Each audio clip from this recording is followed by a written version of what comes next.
Hi everyone, back with me again in this channel. On today's video, I'm gonna show you the disposable camera photo edit on EPIK photo editor.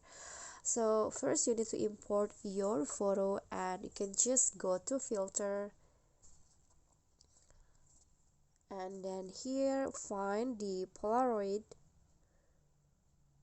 this one, and then choose the ins 2, this one's right here, click on that, and after that just go to effects and find texture and choose the scratch, this one.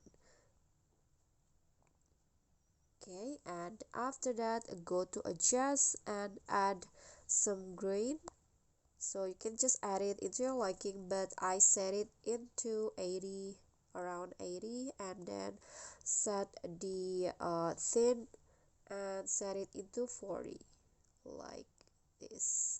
And it's optional, but you can also add some effect and add a film effect on it. So here is the before and here is the after with disposable camera look on your photo. Okay guys, so that's all for me. If you got any question, feel free to drop them in a comment, and if you think the video is helpful, don't forget to click thanks, like and subscribe for more content. I'll catch you all in the following videos. Thank you.